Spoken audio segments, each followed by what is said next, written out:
নমস্কার বন্ধুরা, মেঘার সাথে বাঙালিয়ানাতে আপনাদের সবাইকে স্বাগত। আজ নিয়ে এসেছি মাত্র 10 মিনিটে তৈরি করার মতো দারুণ সুস্বাদু পনির ভুর্জির রেসিপি। পনির ভুর্জি বানানোর জন্য প্রথমে আমি পেঁয়াজ, আদা, রসুন এগুলোকে একদম মিহি করে কুচিয়ে নেব ম্যানুয়াল চপারে। তবে আপনারা চাইলে এগুলোকে গ্রেট করেও ব্যবহার করতে পারেন। দুটো মাঝারি সাইজের পেঁয়াজ, 1 ইঞ্চ মতো আদা এবং 6-7 কোয়া রসুন আমি এখানে ব্যবহার করেছি। এগুলোকে একসঙ্গে চপ করে নেব।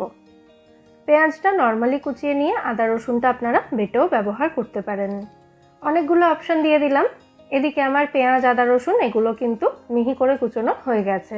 এবার রান্নাটা শুরু করছি। একটা ফ্রাইং প্যান ভালো করে গরম করে নিয়ে তার মধ্যে আমি 1.5 টেবিল চামচ মতো তেল দিয়ে দিলাম। তেলটা গরম হয়ে গেলে তার মধ্যে 1 চা চামচ মতো গোটা জিরে দিলাম ফোড়নের জন্য। জিরের কালারটা ব্রাউন হওয়া পর্যন্ত ভেজে নিয়ে তারপর এর মধ্যে মিহি করে কুচোনো পেঁয়াজ, আদা, রসুনটা দিয়ে দিচ্ছি। পেঁয়াজ, আদা, রসুন এগুলোকে কিন্তু কাঁচা গন্ধ চলে যাওয়া পর্যন্ত ভালো করে ভেজে নিতে হবে।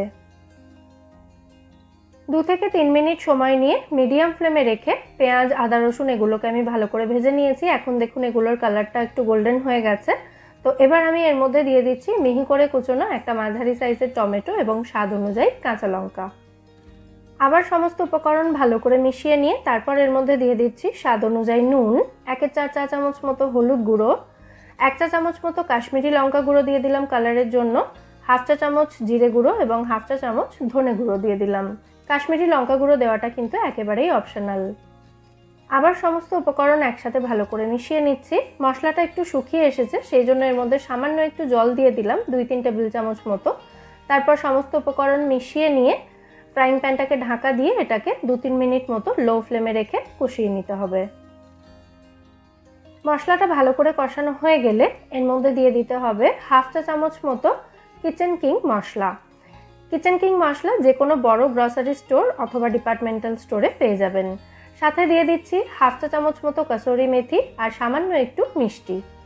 আবারও সমস্ত উপকরণ ভালো করে মিশিয়ে নিয়ে 2 থেকে 3 মিনিট মতো কষিয়ে তারপর এর মধ্যে দিয়ে দিচ্ছি 1/4 চা চামচ মতো গরম মশলা গুঁড়ো। তারপর আবার ভালো করে মিশিয়ে দিচ্ছি। এরপর এর মধ্যে দিয়ে দিচ্ছি 200 গ্রাম পনির বা ছানা। কেনা পনিরও আপনারা ব্যবহার করতে পারেন অথবা বাড়িতেই দুধ কাটিয়ে ছানা তৈরি করে নিতে পারেন। সমস্ত ছানাটা একসাথে দিয়ে মশলার সাথে খুব ভালো করে মিশিয়ে দিচ্ছি। মশলার সাথে ছানাটাকে ভালো করে মেশানো হয়ে গেলে ফ্রাইং প্যানটাকে ঢাকা দিয়ে এটাকে লো ফ্লেমে 2 থেকে 3 মিনিট মতো রান্না হতে দিতে হবে। সকালের তাড়াহুড়োতে স্কুল, কলেজ বা অফিসের টিফিনের জন্য অথবা ব্রেকফাস্টের জন্য এই পনির ভুর্জি বা ছানার ভুর্জি আপনারা তৈরি করে নিতে পারেন। 2-3 মিনিট রান্না করার পর সমস্ত উপকরণ আবার ভালো করে মিশিয়ে সামান্য একটু ধনেপাতা কুচি ছড়িয়ে আমি গ্যাসের ফ্লেমটা অফ করে দিলাম। আমাদের ছানার ভুর্জি এখানে একদম রেডি সার্ভ করার জন্য। রুটি পরোটার সাথে এই পনির ভুর্জি খেতে দুর্দান্ত লাগে। আর এটা কতটা তাড়াতাড়ি তৈরি হয়ে যায় সেটা তো আপনারা দেখলেনই। তাহলে আজকের এই পনির ভুর্জি রেসিপিটা যদি আপনাদের ভালো লেগে থাকে ভিডিওটাকে বরাবরের মতো একটা লাইক এবং শেয়ার করে প্লিজ আমার চ্যানেলটাও সাবস্ক্রাইব করে নেবেন যদি এখনও না করে থাকেন। আর পাশে থাকা বেল আইকনটা ক্লিক করে অল নোটিফিকেশন অপশনটাও অবশ্যই অন করে দেবেন সমস্ত নিত্য নতুন রেসিপি ভিডিওর আপলোড নোটিফিকেশন সবার আগে পাওয়ার জন্য। আজকের মতো এখানেই বিদায় নিচ্ছি। ফিরে আসবো নতুন কোনো রেসিপি নিয়ে। সবাই সুস্থ থাকবেন, ভালো থাকবেন এবং সবাইকে খুব ভালো রাখবেন।